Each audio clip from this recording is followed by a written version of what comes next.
بہار آئی ہے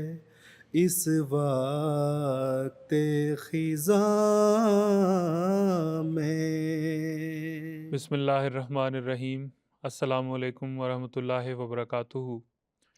سیدنا حضرت اقدس مسیح موعود علیہ الصلوۃ والسلام کی سیرت مبارکہ پر مبنی پروگرام حیات جاویداں کے ساتھ خاکسار نجیب اللہ ایاز آپ کی خدمت میں حاضر ہے۔ ناظرین کرام، حضرت اقدس مسیح موعود علیہ الصلوۃ والسلام کی بعثت سے قبل جہاں اسلام بیرونی حملوں کی زد میں تھا، وہاں خود اندرونی طور پر بھی مسلمانوں کے آپسی تنازعات کی وجہ سے کمزوری کا شکار تھا۔ مسلمانوں کے مختلف فرقے اپنی صداقت کو ثابت کرنے کے لیے دوسرے فرقوں کے اکابرین اور بزرگان سلف کو سب و شتم کرنے سے بھی گریز نہیں کرتے تھے۔ چنانچہ ان کی غیر ضروری مباحثات کا بڑا نشانہ امت مسلمہ کے وہ صلحاء اور بزرگان سلف تھے جنہوں نے اپنے زمانے میں اسلام کی بڑی خدمات کی ہیں۔ افسوس اس بات کا ہے کہ تفرقہ بازی کا یہی ظالمانہ سلوک آج تک مسلمانوں میں جاری ہے اور صالحین سلف پر اسی طرح ناپاک حملے کیے جاتے ہیں۔ تاہم ناظرین کرام، حضرت صلی اللہ علیہ وسلم کی پیشگوئی کے مطابق جب مسلمانوں کی تفرقہ بازی اس انتہا تک پہنچ گئی تو اللہ تعالیٰ نے حضرت مرزا غلام احمد قادیانی علیہ السلام کو مسیح موعود و مہدی موعود اور مسلمانوں کے لیے حکم و عدل بنا کر بھیجا۔ چنانچہ حضرت مسیح موعود نے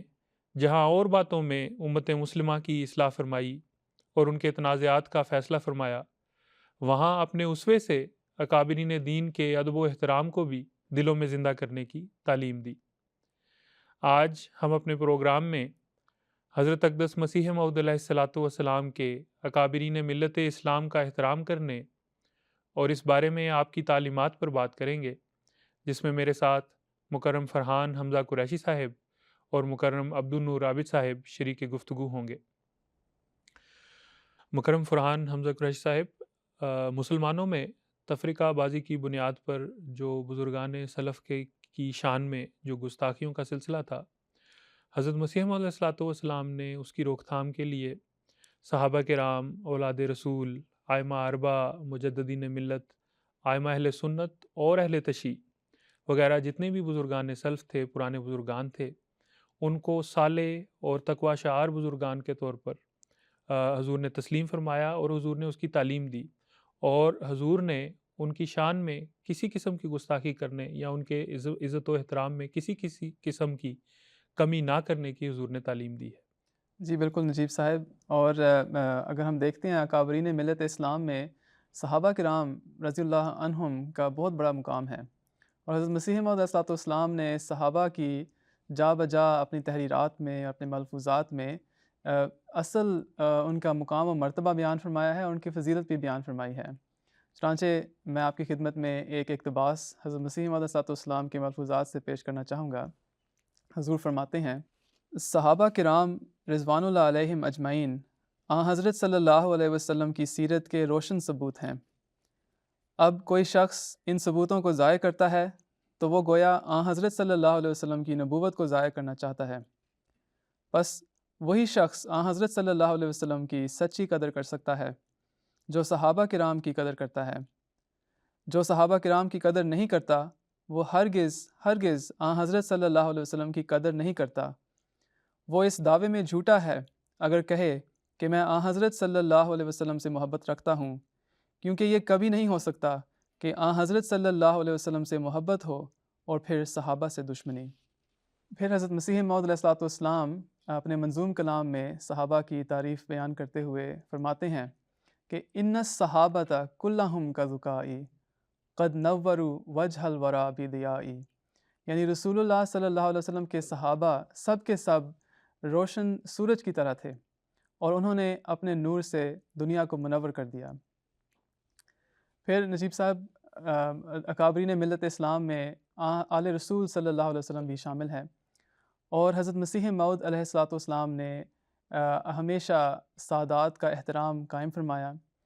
چنانچہ حضرت سید تاج حسین صاحب بخاری رضی اللہ تعالیٰ عنہ بیان کرتے ہیں کہ حضرت مسیح موعود علیہ السلام فرمایا کرتے تھے کہ ہم آل رسول کو اپنی عزیز متاع تصور کرتے ہیں۔ اور اسی ضمن میں سید حضرت ڈاکٹر سید عبدالستار شاہ صاحب رضی اللہ تعالیٰ عنہ، جو حضرت خلیفۃ المسیح رابع کے نانا تھے، انہوں نے اپنا ایک واقعہ بیان کیا ہے۔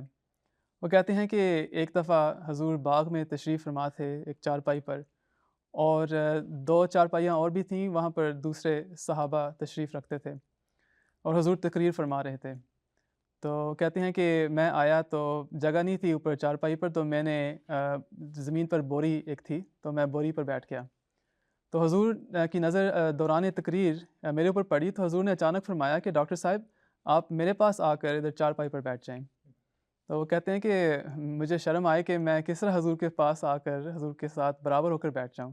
لیکن حضور نے پھر فرمایا کہ شاہ صاحب آپ ہمارے ساتھ آ کر چارپائی پر بیٹھ جائیں، کیونکہ آپ سید ہیں اور آپ کا احترام ہم کو منظور ہے۔ تو اس طرح حضرت مسیح موعود علیہ الصلوۃ والسلام نے نہ صرف اپنی تعلیمات سے، اپنی تحریرات سے، بلکہ اپنے عمل سے بھی اکابرین ملت اسلام کی قدر جو ہے وہ قائم فرمائی۔ اسلام میں ائمہ اربعہ کو بھی بڑی اہمیت حاصل ہے۔ ان بزرگان نے، ان ائمہ اربعہ نے اپنے ادوار میں اسلام کی بہت بڑی خدمات کی ہیں، لیکن بدقسمتی سے مسلمانوں کا ایک گروہ ایسا بھی ہے جنہوں نے ان ائمہ کی نہ صرف تکفیر کی بلکہ ان کی تحقیر بھی کی اور سخت کلامی کو اپنا شعار بنایا۔ حضرت مسیح موعود علیہ الصلوۃ والسلام نے ایسے لوگوں کو سخت غلطی پر قرار دیا ہے۔ چنانچہ حضرت مسیح موعود علیہ الصلوۃ والسلام اپنے ملفوظات میں فرماتے ہیں، میرے خیال میں یہ چاروں مذہب اللہ تعالیٰ کا فضل ہیں اور اسلام کے واسطے ایک چار دیواری۔ اللہ تعالیٰ نے اسلام کی حمایت کے واسطے ایسے اعلیٰ لوگ پیدا کیے جو نہایت متقی اور صاحب تزکیہ تھے۔ آج کل کے لوگ جو بگڑے ہیں، اس کی وجہ صرف یہی ہے کہ اماموں کی متابعت چھوڑ دی گئی ہے۔ میں نے خود سنا ہے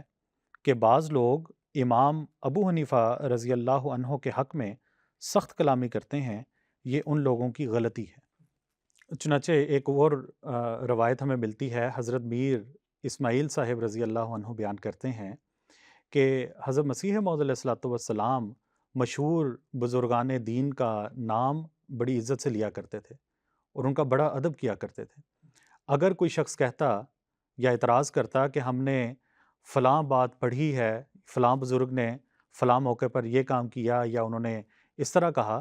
تو اس پہ حضور فرمایا کرتے تھے کہ انما الاعمال بالنیات، ہمیں کیا پتہ کہ اس کی اصلیت کیا تھی اور اس میں کیا سر تھا۔ پھر حضور نے اس طرح بھی بیان کیا کرتے کہ یہ جو بزرگان ہیں انہوں نے اسلام کی بڑی خدمت کی ہے،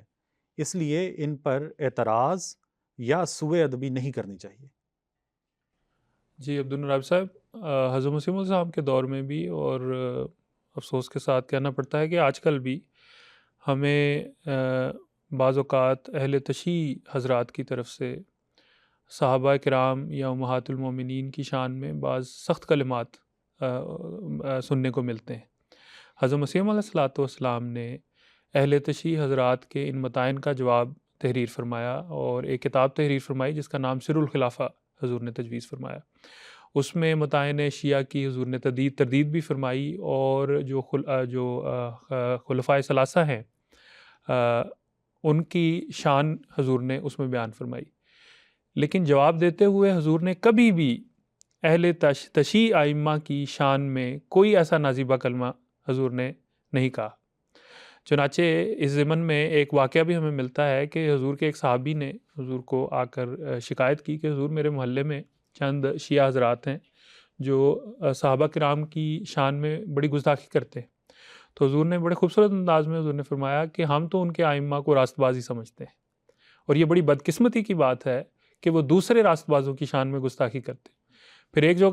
ایک اور جگہ حضور نے جو اہل تشیع کے 12 ائمہ ہیں، حضور نے ان کو کامل بزرگ قرار دیا اور حضور نے فرمایا کہ وہ سید القوم تھے۔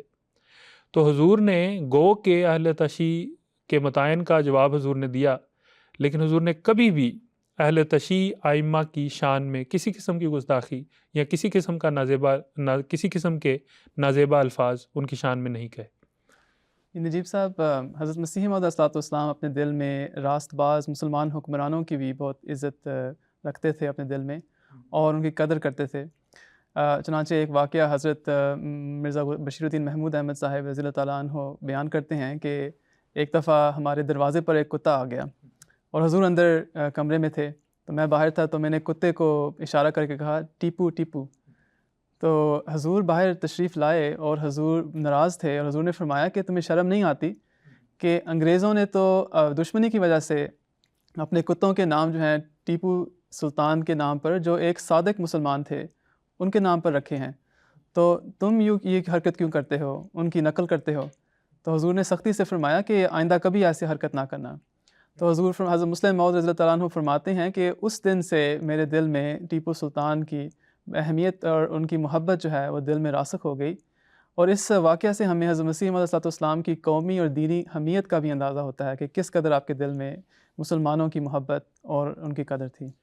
جی فرحان قریشی صاحب، ابھی آپ نے ذکر فرمایا کہ حضرت مسیح موعود علیہ السلام کے دل میں قومی حمیت تھی، اور جو بزرگان امت تھے ان کے لیے حضور ایک غیرت رکھتے تھے۔ اس ضمن میں ہمیں ایک واقعہ ملتا ہے کہ حضور لاہور تشریف لائے ہوئے تھے، تو حضور کے صاحبزادے مرزا بشیر الدین محمود احمد صاحب نے جہانگیر کا مقبرہ دیکھنے کی خواہش کا اظہار کیا، تو حضور نے ان کو نصائح فرمائیں، اور حضور نے فرمایا کہ میاں تم جہانگیر کا مقبرہ دیکھنا چاہتے ہو ضرور جاؤ، لیکن اس کی قبر پر مت کھڑے ہونا، یعنی قبر پر کھڑے ہو کے دعا مت کرنا، کیونکہ اس نے ہمارے ایک بھائی حضرت مجدد الف ثانی کی ہتک کی تھی۔ یعنی حضور کو ائمہ اور جو ہمارے پرانے بزرگان ہیں، جو مجددین ہیں، ان کے لیے اتنی غیرت تھی کہ ان کے زمانے میں جن لوگوں نے ان کی ہتک کی، حضور ان کے اس عمل سے بیزاری کا اظہار فرماتے تھے، اور حضور کو اس سے ابھی بھی دکھ اور غم ہوتا تھا۔ جی، جہاں حضرت مسیح موعود علیہ السلام نے ان بزرگان کا احترام قائم کروایا اور ہمیں تعلیم دی، وہاں ان ائمہ کے ساتھ، ان بزرگان کے ساتھ ایک لفظ جو خاص استعمال ہوتا ہے مولوی، اس کا بھی حضور نے احترام کیا۔ چنانچہ اس ضمن میں ایک بڑا دلچسپ واقعہ ہمارے سامنے آتا ہے۔ ایک پادری ہوا کرتا تھا جس کا نام تھا پادری گل محمد، اور مزے کی بات یہ تھی کہ وہ اپنے آپ کو پادری کہلوانا پسند نہیں کرتا تھا، بلکہ وہ چاہتا تھا کہ لوگ مجھے مولوی گل محمد کہا کریں، اور وہ چونکہ عربی کی بعض کتابیں پڑھا ہوا تھا۔ صحابہ یہ کہتے ہیں کہ اس زمانے میں یہ بڑا سخت اعتراضات کیا کرتا تھا نبی اکرم صلی اللہ علیہ وسلم، اصحاب حضرت صلی اللہ علیہ وسلم پر اور ازواج مطہرات پر۔ اس نے یہ خواہش کا اظہار کیا کہ وہ حضرت مسیح علیہ السلام سے ملنا چاہتا ہے۔ حضرت مسیح علیہ السلام سے جب اس کی ملاقات ہوئی، جب وہ قادیان آیا، تو حضرت مسیح علیہ السلام اس کو جواب دیتے تو بار بار اس کو پادری گل محمد کہتے۔ تو گفتگو کے دوران اس نے بارہا یہ کہا کہ مرزا صاحب مجھے لوگ مولوی گل محمد کہتے ہیں، تو حضور بار بار اس کو پادری کے نام سے ہی موسوم کرتے۔ وہ جب زیادہ اصرار کرتا تو حضور کہتے کہ اچھا پھر مسٹر گل محمد، یعنی کہ اس کو مولوی کا لفظ نہیں استعمال کرنے دیا۔ تو دوران گفتگو اس نے حضرت صلی اللہ علیہ وسلم پر اعتراض شروع کر دیے۔ حضور نے، راوی بیان کرتے ہیں کہ حضور کا چہرہ مبارک فوراً سرخ ہو گیا، اور حضور نے اس کو بڑے مدلل جواب دیے، لیکن دوران گفتگو وہ دوبارہ اسی بات پر مصر رہا کہ آپ مجھے مولوی کیوں نہیں کہتے، میں پادری نہیں ہوں، مجھے پادری نہ کہیں، مجھے مولوی کہیں۔ تو حضرت مسیح علیہ السلام اس کو بار بار یہ کہتے رہے کہ یہ تو ایک پاک اصطلاح ہے، میں ایک غیر مسلم کو جو اسلام کو حقارت کی نظر سے دیکھتا ہے، اس کو میں کس طرح یہ اصطلاح دے سکتا ہوں۔ جی عبدالرحیم صاحب، اس ضمن میں ایک بات عرض کر دینی مناسب ہوگی کہ حضرت مسیح علیہ السلام نے اپنے لیے مولوی کا لفظ استعمال نہیں فرمایا، اور حضور نے پسند نہیں فرمایا کہ حضور کے لیے مولوی کا لفظ استعمال کیا جائے۔ اس کی وجہ مولویوں کا جو طرز عمل رہا ہے حضرت مسیح علیہ السلام کے دور میں بھی اور اس کے بعد بھی، وہ ہے کہ مولویوں نے اپنے طرز عمل سے جو لفظ مولوی ہے اس کی عزت و احترام کی دھجیاں اڑائیں، تو حضور نے اپنے لیے اس وجہ سے مولوی کا لفظ پسند نہیں فرمایا۔ ناظرین کرام، جیسا کہ آپ نے دیکھا کہ حضرت مسیح موعود علیہ السلام نے کس طرح صلحائے سلف کی عزت و احترام کا ہمیشہ خیال رکھا اور اپنی جماعت کو بھی یہی تعلیم دی، لیکن افسوس یہ ہے کہ آج مسلمانوں کی طرف سے حضرت مسیح موعود علیہ السلام پر گستاخی رسول اور بزرگان امت کی حد تک کے الزام لگائے جاتے ہیں، جو ان واقعات کی روشنی میں جو آج ہم نے آپ کے سامنے بیان کیے ہیں بالکل بے بنیاد ہیں، اور اس پر حضرت مسیح موعود علیہ الصلوۃ والسلام کی تمام کتب اور تمام سوانح گواہ ہے۔ وآخر دعوانا ان الحمد للہ رب العالمین۔ السلام علیکم ورحمۃ اللہ وبرکاتہ۔ بہار آئی ہے اس وقت خزاں میں، لگے ہیں پھول میرے بوستاں میں، بہار آئی ہے اس وقت خزاں میں۔